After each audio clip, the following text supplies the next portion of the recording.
YouTube. I'm waiting in this box for my girlfriend. I'm gonna get delivered for Valentine's Day, and I think she's gonna really be surprised that she finds. Oh wait, I think she's coming. Yeah, I think that's her. I think she's coming. I think she's gonna. I'm gonna really surprise her. I'm gonna jump out of the box. I'm gonna surprise her for Valentine's Day. I think she's gonna love this. Wait, what the fuck is that? Oh God! Oh, I'll be taken somewhere. Down. It can't be her. She can't pick this up. I don't know what's going on here. What's going on? Whoa. I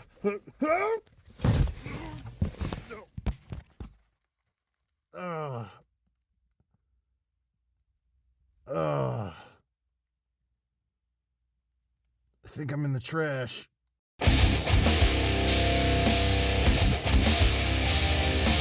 Welcome to Video Hell Show. My name is Frank, and today we're here to talk about life in the fast lane.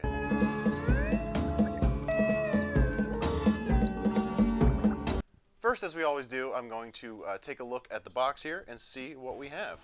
So the first thing we notice about this particular movie here, tagline, dead boyfriends smell after 3 days. I guess we could start there. I think dead bodies start to smell probably even sooner than that. I'm not a coroner, I'm not a cop, don't really know a lot about it, but I would assume that dead bodies smell pretty soon. I mean, you start smelling dead deer on the road pretty fast, so I don't know, doesn't make a lot of sense. Next we see who we have as our leads, starring Fairuza Balk, Noah Taylor, Patrick Dempsey, Téa Leoni, for 5 minutes less, and Debi Mazar. And we get a pull quote from the Austin Chronicle, sexy and surreal. The very first thing I noticed when I took a look at this box was that it has some of the poorest Photoshop I've ever seen. If you look real close, I'm gonna get some inserts here.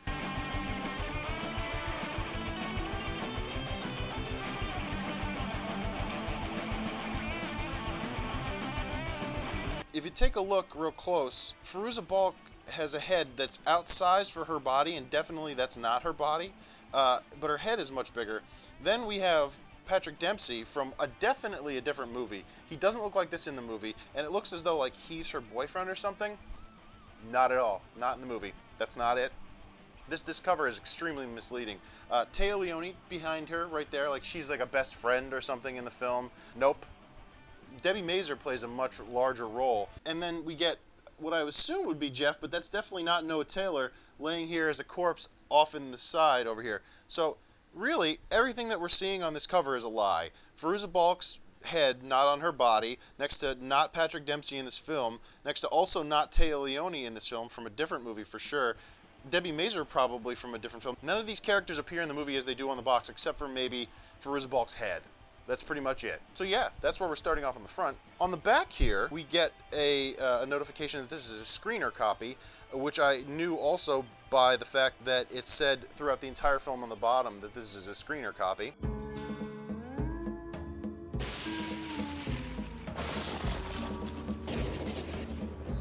So now what I'm going to do is go ahead and read the description here on the back. The drop-dead black comedy of the year. That would assume that this was released in theaters, but I don't believe it ever was. I think this was straight to VHS, or this possibly was straight to cable. I don't know which, but I don't believe this was ever released in theaters. But here's the description. Mona wants her life to change, and it's about to get a lot worse. Mona's unstable boyfriend mails himself to her, and when she opens the box with a pair of scissors, she accidentally kills him. But he still won't leave her alone. His ghost follows her everywhere. Only now that he's dead does she realize how much she loves him. It's then that she does everything she can to live happily ever after with the love of her life. None of that is accurate. The only thing that's accurate in that entire description is that Mona stabs her boyfriend in the head. He's not really obsessed with her or anything. He's not overly affectionate. He's not crazy. He's just her boyfriend. Everything about this box is misleading. Then, as we'll notice, I'm just going to put this here real quick. On the back, there's some more terrible Photoshop where somebody just had a picture of a brick wall and some garbage cans.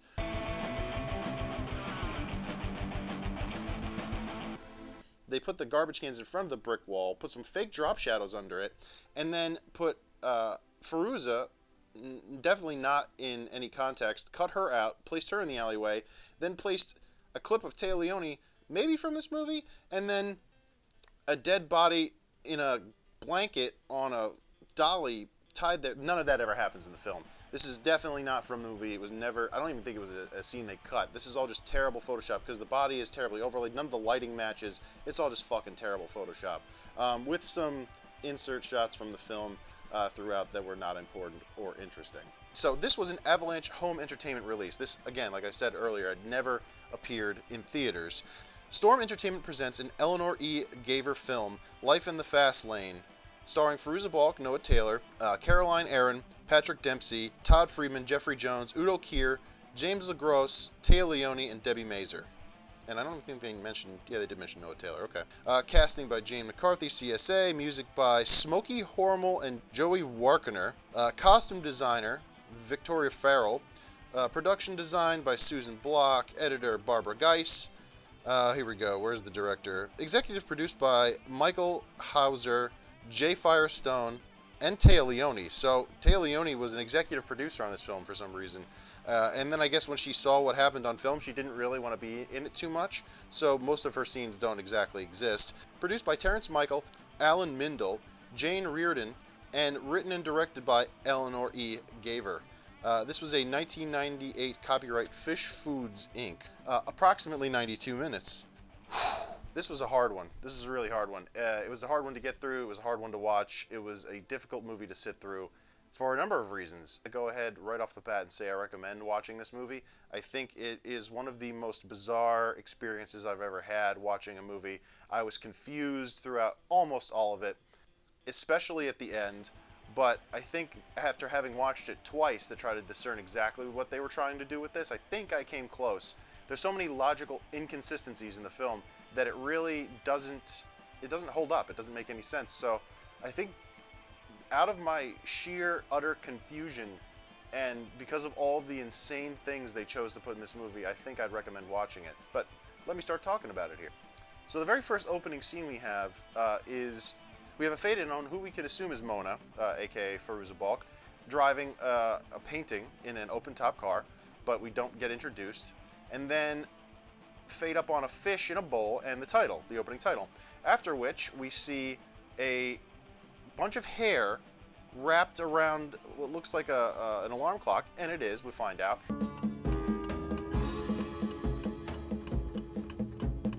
It's Mona, Fairuza Balk, laying in bed, and her hair gets caught in the turning arms of an alarm clock, which I'm not going to lie, I've never seen an alarm clock with an open face with the arms exposed. I've only ever seen it with glass. So that may exist. The clock kind of feels like something the director wanted to have happen, and they made it happen, you know, by taking the glass piece off of the front of a clock. But I've never actually seen a desk alarm clock or a night table alarm clock with exposed hands. Not that it doesn't exist. I'm sure it does in some form. But it was just weird to see that. It's weird also that Mona has like 9-foot-long blonde hair that she allows to drape out of the bed and onto her table. That doesn't make a lot of sense. Anyway, her hair gets wrapped up in the clock. She freaks out because now there's this really poorly edited part to that scene where it's all slow-moed and weird. And she has this clock stuck in her hair, which of course freaks her out. She goes and cuts her hair out and then throws the clock out the window. We get introduced then to Noah Taylor, who's coming up the street, grabs the clock on the street and is like, what the hell is this doing here? Out on an island in the middle of the sea. Goes inside and sees Fairuza, Mona, has cut all of her hair to a pixie cut, a very popular 90s pixie cut. I want to be her swinging hula man, my swinging hula. I like it. Which just about half the girls at that time were rocking. And I'm not gonna lie, I think it looked a little bit better on Fairuza than the long hair, which was an obvious wig, made no sense, and it was just insane. That was the look that you're, I guess, most familiar with her having at that point in the 90s. I also noticed as we're in her apartment taking a look around that she's in a massive loft. We know, I guess already from this establishment, some good directing and some good, screenwriting here, that they've done enough to show us that she's likely an artist, but she lives in a massive, and I mean absolutely massive, loft apartment. So how the hell, I mean, artists are not known for making a lot of money unless they're extremely popular, which they never establish in this movie that she's a popular artist. Or she just lives in a gigantic multi-room flat with, I don't know, the money that she makes as an artist. We also find out later that she has a part-time job at a pet store, but we'll get there in a second. We find out that Fairuza's fish that we saw in the titles is named Blue Lips, and that Jeff is very fond of this little fish. We then, as an audience, see that Fairuza has painted a new painting. She goes up and starts talking about how she painted this last night. Hey, when did you do this? Last night? It started as a tasteful nude of a lady laying down, but ended up becoming something extremely morbid, as it is a depiction of a woman laid out naked on a sidewalk whose head has been crushed by a church gargoyle, which has apparently fallen from the church, she explains. There's depicted on the other side is a priest pointing at the dead person on the ground and putting his hand out like this, and some people in the background. She said, I don't know where this came from. It just happened. I was trying to paint something happier, but this is what ended up coming out of me. It wasn't supposed to be like this, you know? I mean, I started out, it was a painting of this beautiful woman, see? Down here. And out of nowhere, the thing just fell off the top of the church, right there. And they start talking about, it's not a big deal. Jeff says, even though it's kind of morbid, I like it. And they go, go over, sit on the bed, and she kind of says how she's obsessed with death and how he's kind of not obsessed with it. They're kind of opposites in that sense, which I guess kind of plays into what happens later in the film. So they're about to get hot and heavy on the bed just after looking at an extremely morbid painting, and Fairuza's mom, who we don't see yet, behind her apartment door knocks, and I guess that interrupts the whole scene. Ignore him, they'll go. Honey, I just stopped by to remind you about Thanksgiving. Enter Téa Leoni, where we find out she is the owner of a pet shop, where she apparently hates all of the animals. They dream of lovers and of money. I dream of leading a charge and of placing the big gun. Goddamn King Hamilton. I hate this fucking job. And this is also where Mona, or Fairuza, has her daytime job. Working, I guess, walking the dogs, doing whatever's needed. She's just a clerk and assistant at this pet store. Téa Leoni has, we find out a couple things about her character, that she hates animals and that she says fuck a lot. That's pretty much all there is to her character. She seems mad, but a business owner, so that's cool. In this opening scene, we get one of her 3 total minutes of screen time in this entire movie. We cut to the church that apparently is the church from her painting.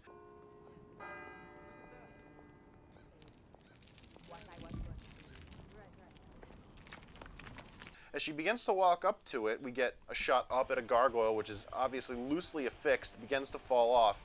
And then we get a shot down on Fairuza Balk, like the gargoyle is going to crush her, right?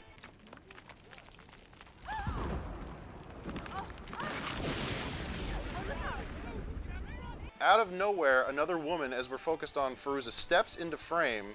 And then as that kind of happens, cut real quick to somebody scooping up Fairuza out of the way and moving her to the side,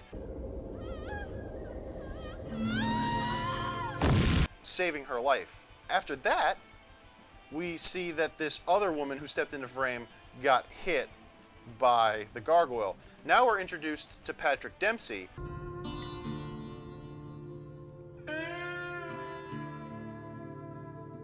who, by the way, his first appearance on screen, Patrick Dempsey has hair, first of all, that on either side is curled up to look like devil horns. So, and he never says a word. I'm gonna say this right now. Not throughout the entire movie does he say one line of dialogue. He is just there to stare and to be hot and to do things, but not say words. So great role for Patrick Dempsey. By the way, who is credited as the Stranger. Mona is saved by Patrick Dempsey. He steps back behind a crowd of people who are then gathering around to see what happened to this poor woman. He takes out a camera and clicks a picture of her.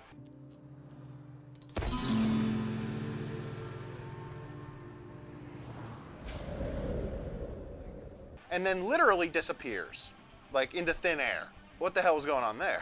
Between his devil horn Ace Ventura haircut and the fact that he can disappear, I'm starting to feel like this movie has a supernatural element to it. Things later on kind of undercut that, but also kind of support it. The movie doesn't make a lot of sense from that point of view. Also interesting to note, we don't see the rest of what had happened painted in that scene, where the priest is kind of standing over a body and putting his hand up. That's not depicted.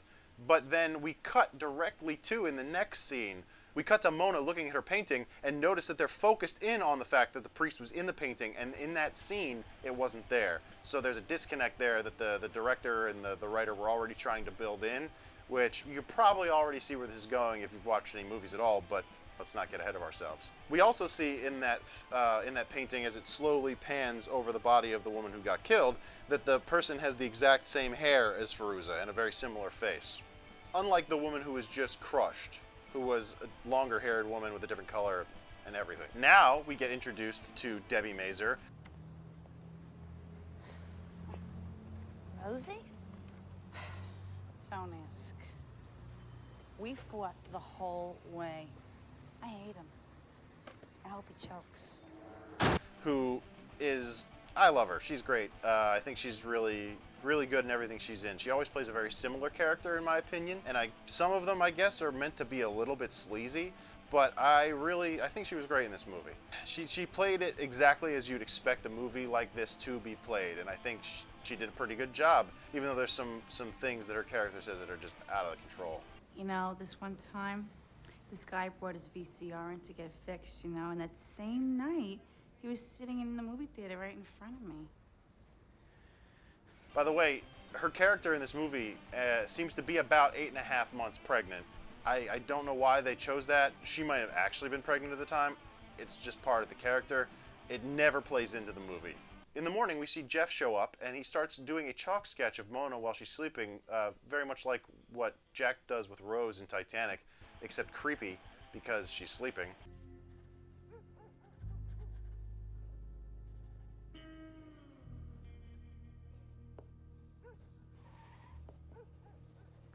And then we get a montage of Jeff going out on the street and doing the worst graffiti I've ever seen in my entire life. It looks like they let a bunch of 6th graders out with paint and they just made whatever they thought was cool. Or maybe a bunch of teenagers who had just read a poem but didn't have any art skills, so they let them loose with spray paint cans, and this was the result. Terrible. Fairuza goes to talk to the priest of the church, I guess because of the painting and what she saw outside. And the priest is played by the principal from Ferris Bueller's Day Off. I can't remember his name right now, but he's a registered sex offender. Look that one up, kids. She then decides to bring up Patrick Dempsey to the priest, who says, yeah, he'll never step foot inside the church, but he's always hanging around outside. And then we get a creepy music sting. There was a guy out there. There was a guy out there taking pictures. Oh, no, I bet I know who that is. Really? Yeah. Does he come to this church? Oh, no, he wouldn't step foot inside the church. But you can always find him hanging around outside the door. In a transition to outside the church. So I guess that's implied, again, as I was saying earlier, with the hair and the fact that he can disappear, that he may be some kind of demon, that he doesn't like going in churches. Never really expressly said. So just kind of toyed with as a notion in the film so far. But that's where I feel like we're going with this. Then we get a transition to the outside where Fairuza Balk is standing in some kind of church balcony on the corner of the building, and then out of nowhere Patrick Dempsey creepily rises from behind her with her hands running up her body.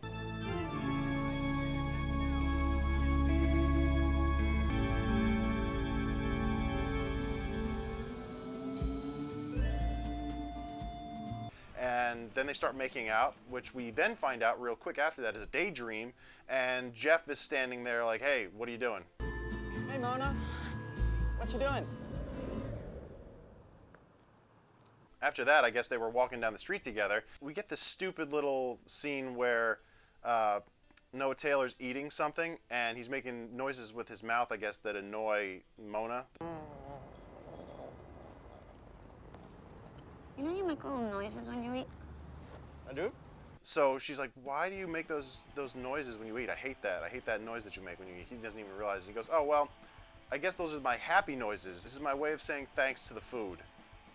This writing is off the charts brilliant.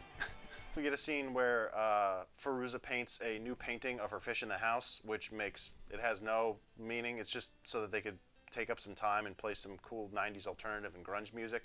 For some reason now, Fairuza goes back to the church, and Patrick Dempsey is there waiting for her or something, and kind of entices her in.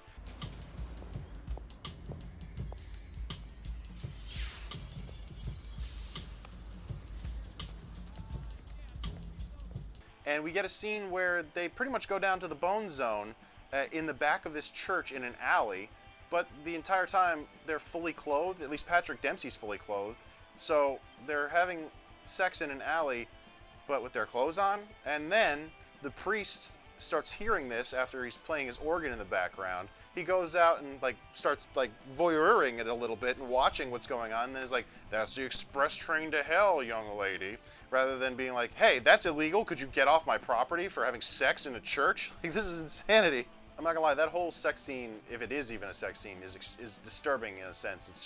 It's not sexy, it's not hot, it's not fun, it's not interesting, it's just creepy. Because again, Patrick Dempsey never says anything. He doesn't say anything. And it almost looks like it's more of a rape scene. It's just ugly and weird, and I did not care for it. Cut back to Téa Leoni and Jeff at the pet store, where for some reason they're hanging out and he's enlisting her help. This'll work. Are you nuts? He has the brilliant idea to mail himself to Mona in a box, but not really mail it, just have Téa Leoni cart him down the street in a hand dolly while complaining, and then drop him off, which he does. Almost stabbing him in the head, by the way, in the process of creating air holes in the box, foreshadowing what's about to happen in 5 minutes, which you already know is going to happen if you read the back of the box. We see her jump into a dumpster, for some reason, to then hide and see what's going to happen as Mona comes home and sees this box in front of her house.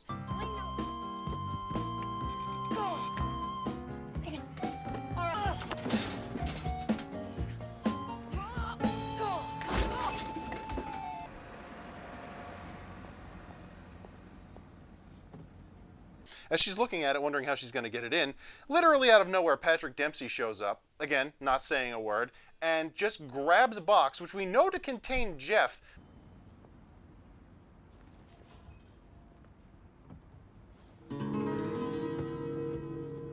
Flips it up in the air like it has literally no weight at all. Meanwhile, if Jeff was in it, or anything was in it with no extra padding up against the sides, it would just clumsily flop around in the air in a disorganized mess. But Patrick Dempsey picks it up and flips it in his fingers like it weighs nothing, and then walks it into the house. What the fuck was that? They bring the box into the house, almost going down to the Bone Zone again, while poor Jeff is inside the box getting crushed by these two.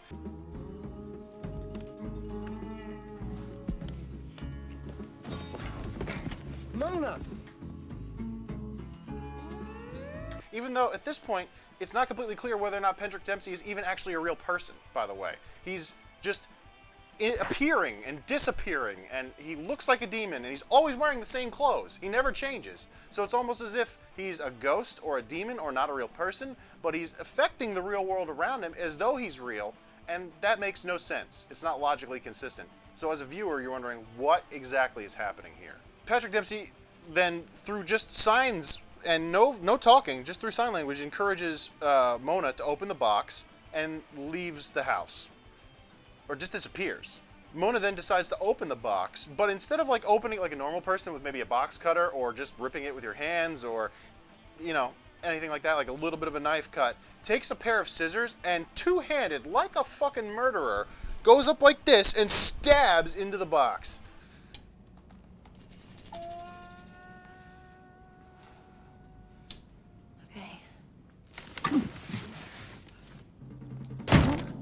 Something in there. I don't know about you, viewers out there.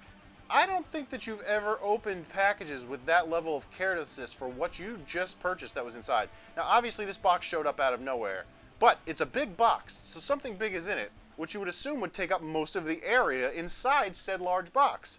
So you wouldn't just take scissors and stab them to the hilt fully into the box because that could damage whatever's inside, right? Yeah, makes sense. Not to this movie it doesn't. It's because she just takes that shit and plunges it directly into the top of the box to open it. And then realizes, oh, it's stuck in something. So she opens the box up and finds out she just stabbed Jeff in the top of the head. Oh, God, Rosie! Which we knew if you read the back of the box beforehand. And since this was only a home video release, you already knew that was going to happen. So the suspense of that entire event is undercut by the fact that you already knew it was going to happen.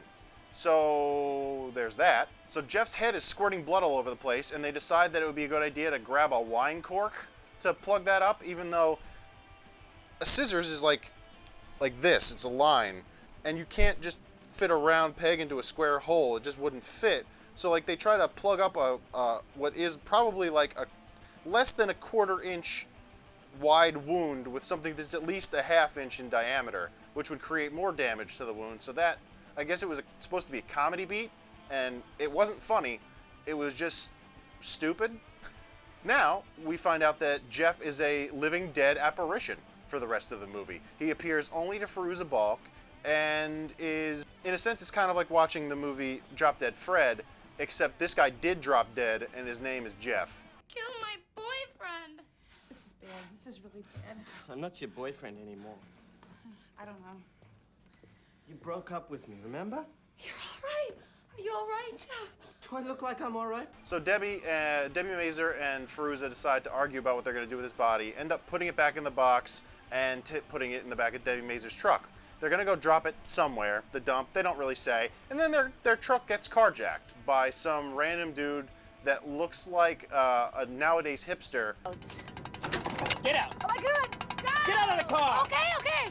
Open the fucking door. Come on, hurry up. That means you too, fatty. I'm pregnant. Whatever.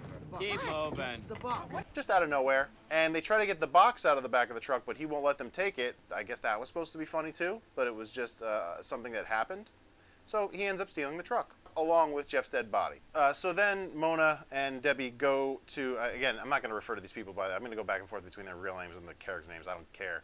But Fairuza goes with Debi to go ask the cops what would happen hypothetically if she had killed her boyfriend or somebody had killed somebody else by accident, which most people understand is what manslaughter charges are all about, but apparently she knows nothing of that. So they go ask this cop, and he says, oh, you'd be screwed if that's exactly what happened. So they leave.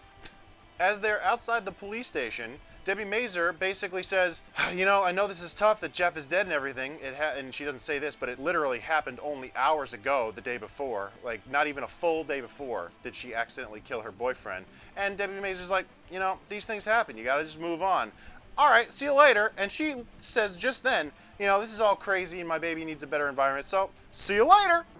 Mona, listen to me. I'm really sorry that Jeff died, okay? But you've got to learn to let go, right? Now, I hate to leave you in a time like this, but, you know, me and Caesar, we gotta make a home of our own. And she just ends up leaving. And I thought at that point she was going to leave for the rest of the movie, and we weren't going to see or hear about her character at all again, which wasn't true. I thought that would have been way funnier if that's what ended up happening, at least from a shitty movie perspective. But it doesn't, and she eventually comes back. At that point, she's just like, okay, bye! And by the way, they never tell the cops about the truck. I guess they don't want people to find the dead body. They could just say the truck was stolen and not mention the dead body, because then whoever finds the truck would suppose that the dead body... You wouldn't tell the cops to go find a truck that had a dead body in it to retrieve your dead body that you killed. You could just say, hey, whoever stole the truck put the body in there. I have no idea. And what we found out earlier in the film was that Jeff lives in a van in an industrial park, so nobody even knows about him, basically. He's just a homeless dude in a van. So they could have just said, hey, look, we don't know where that dead body came from. Whoever stole the truck, the guy who stole the truck put the body in there, which they even mentioned, but nothing comes of that. So Fairuza returns home to find out all of her crap is now gone, and then we meet Udo Kier for the first time in the movie, at least 40 minutes in.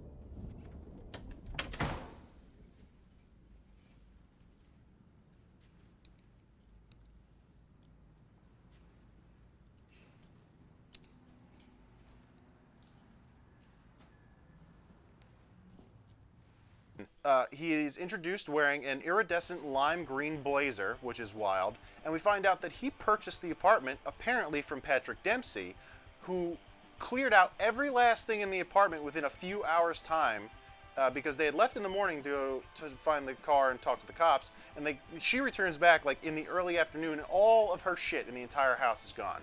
It would have taken like a day to get all of that crap out, at least, if movers were doing it, but it's all just magically gone. And now Udo Kier, within that same amount of time, has purchased the place from Patrick Dempsey, who's not even a real estate agent. I guess, again, he's supernatural, and he has supernatural powers because he can move everything in an instant, appear in places in an instant, and instantly sell real estate. Not that it would have been hard, because that was a beautiful apartment. For some reason, Udo Kier goes and like molests the fish in the bowl and like pulls it out and starts talking to it in a scene that PETA was probably freaking out at, because I'm sure he killed a couple fish. Oh. They left you all alone? Oh.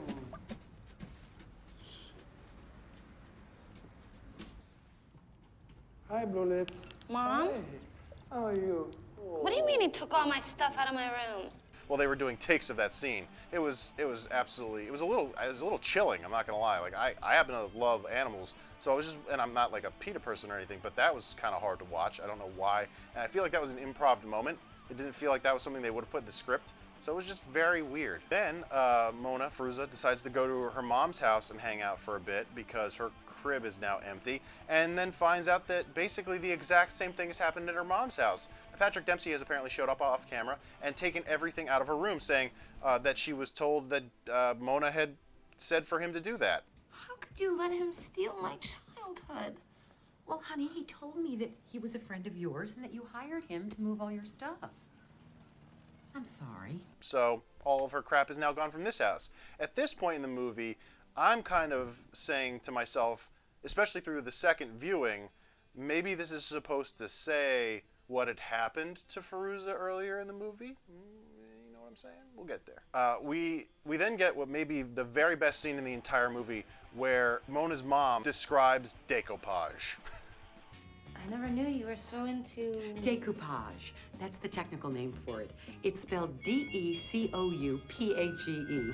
I don't even think it's in the dictionary. Maybe that's because it's French. And you know, it's not as easy as it looks. You have to pick the right picture for the right object. Oh, bees and flowers for mailboxes. Bees go from flower to flower, as letters do.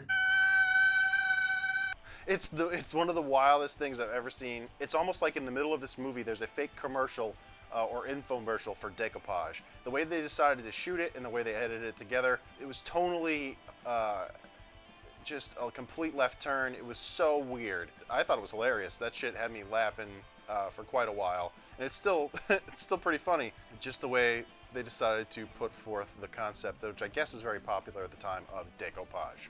Which is, by the way, when you cut out pictures of stuff and you use hodgepodge glue to paste it on something. They say it's French to add some sort of air of legitimacy or class to it, but it's really just cutting out stuff from magazines and then pasting it onto crap in your house because you're a trash bucket. Right after that, rather than like going to sleep on a couch in the house or sleeping in a guest room, which it seems they have room for, Fairuza Balk's character just goes to sleep on her childhood room floor on a blanket and chills with dead Jeff for a while. Mona decides that she wants to find out exactly where the truck thief went and where her cousin's truck is, Debi Mazar's truck. The carjacker had a symbol on his hat that was the same as the stranger's. So? So if I could find the carjacker, then maybe I could get Jeff's body back, and then I could make it okay, and then he wouldn't be cold and miserable anymore. The fact that she sees the symbol everywhere, she goes and asks the priest about it, asks him about Patrick Dempsey, asks Udo Kier back at the apartment who Patrick Dempsey was and what he knew about him. And apparently in the background some creepy stuff is going on where I guess like Udo Kier now runs a creepy S&M dungeon out of Fairuza's old apartment, because you hear that crap going on in the background. And then she goes to what essentially is a creepy deviant underground S&M sex club to go find a Hawaiian shirt-clad hipster who steals trucks. And runs into this guy. Okay, first of all, when we're in this club, the scenes are edited together in a way that nothing ever shows up on screen for more than maybe like a quarter of a second, and it's just so jarring and cut so like choppily and everything that I was actually getting nauseous from the transitions that they were making. It was so painful to actually physically painful to watch that it was making me sick. So she meets this guy or girl, and I say that because I don't know if this character that she then meets in this creepy underground S&M club is supposed to be a trans woman or if it's a cross-dressing man. Oh, it's you. Where's the guy you were dancing with? He left. Well, you don't know where he went, do you? Oh. And you'll see why I'm saying that in a second, because I mean, obviously they're not the same thing, but the movie doesn't know that, and it doesn't know how to decide. So, about that. Fairuza talks to this character that she meets and finds out that he or she is the neighbor of the carjacker. So the person says, hey, come back to my apartment, we'll talk about it and wait for the guy to show up so you can ask him about what happened to the truck. They go back to the apartment, and it's very nicely decorated, very tasteful. A little red for my taste, but I think that's supposed to be because you're supposed to get this like murdery kind of feel from the person. For some reason, Fairuza Balk's sitting on the couch, and the guy or girl decides to hand Fairuza a photo album.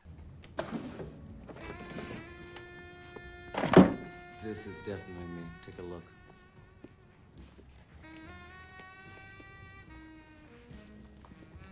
And she starts, flipping through the photo album, and we see a picture of this man/woman with John Wayne Gacy and the son of Sam. Who is this guy? He looks so familiar. It's David Berkowitz.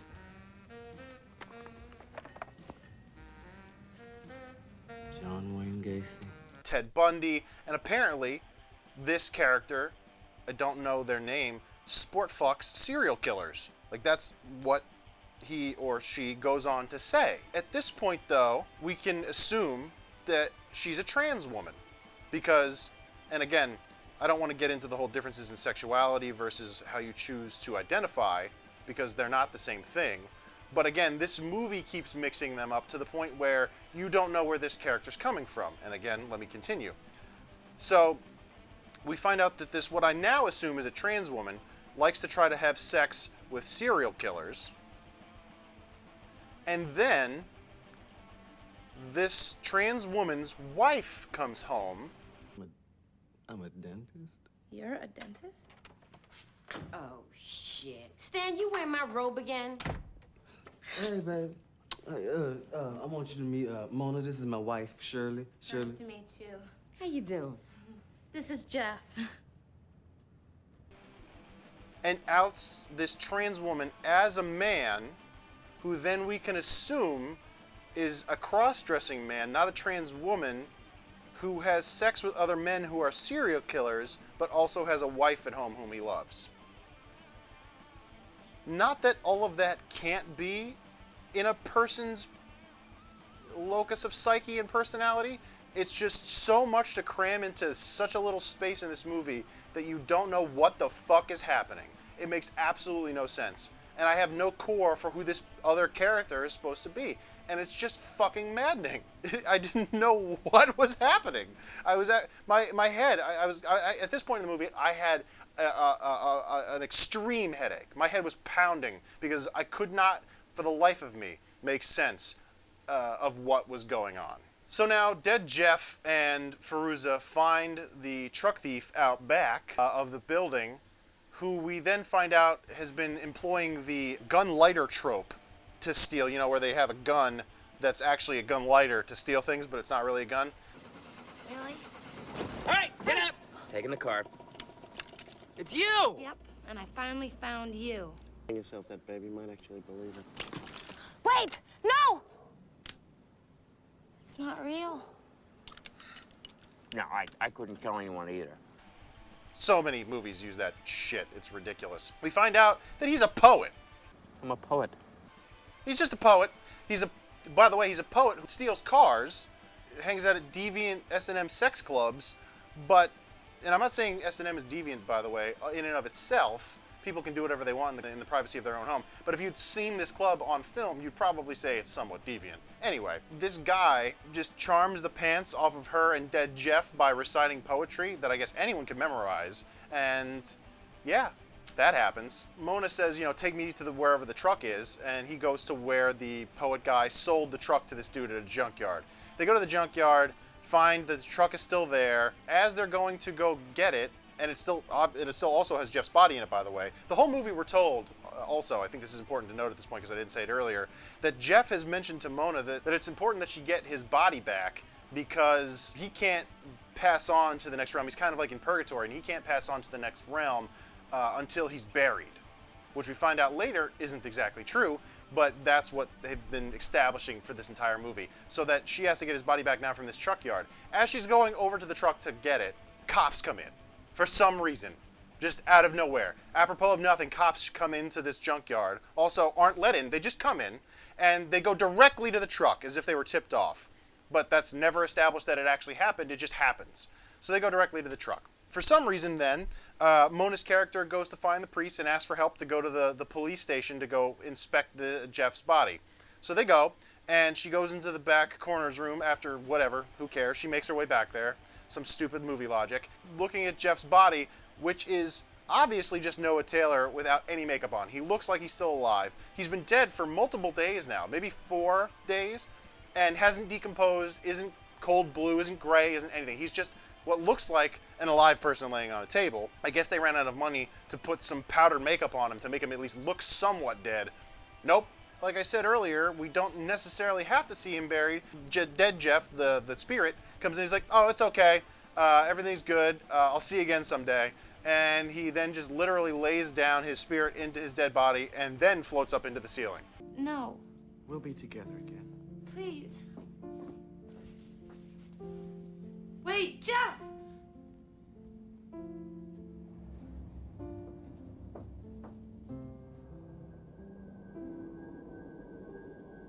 And is gone. Then, Poet Guy and Priest and Mona decide to go to Mona's mom's house and have dinner. For some reason.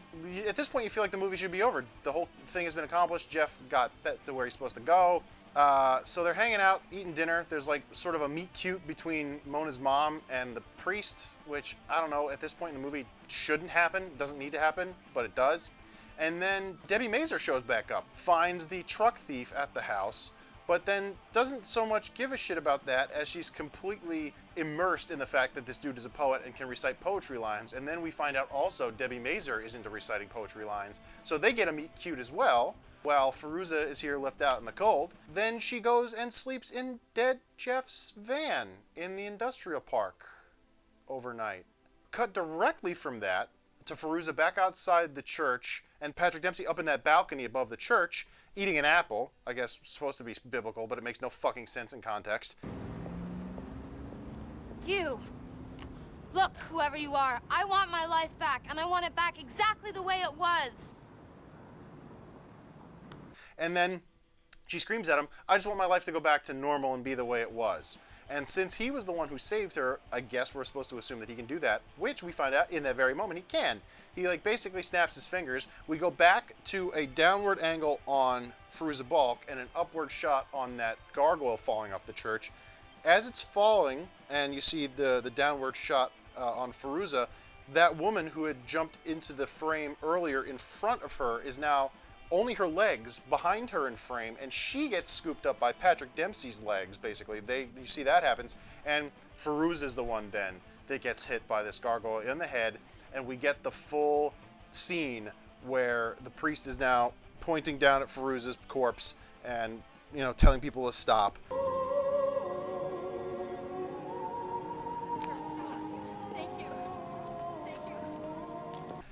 Just like she had painted, and we get flashes of what had happened throughout the movie, I guess as though it hadn't happened, a la Jacob's Ladder.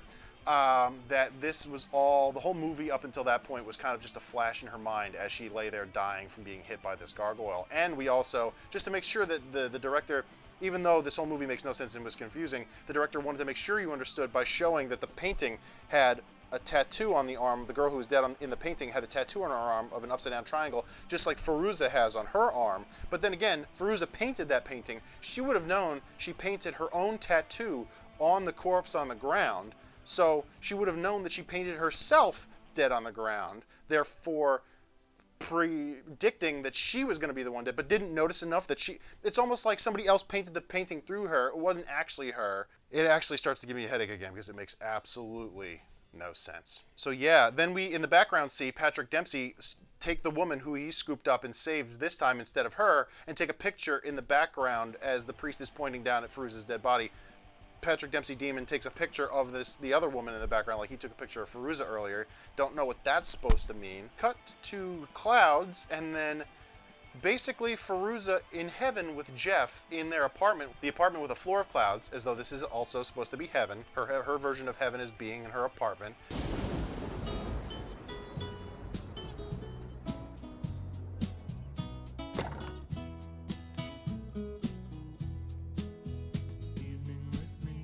for poor old Blue Lips. Kinda miss him. Still, what would he eat? They used to outlive me. Painting pictures with Jeff. He's saying, oh, there's a bowl empty with no Blue Lips. So Jeff is there. Blue Lips is still, I guess, alive because Blue Lips isn't there. Fairuza is there because she's dead. But let's think about this for a second. Fairuza only killed Jeff in the Jacob's Ladder scenario. She wasn't actually alive to kill him with a pair of scissors. So how is Jeff then dead and in heaven with Fairuza? Unless this is another misleading scene. But it isn't, because that's how the movie ends. So, that, again, that's so inconsistent, it doesn't make any sense. Jeff didn't actually die then, because she died beforehand.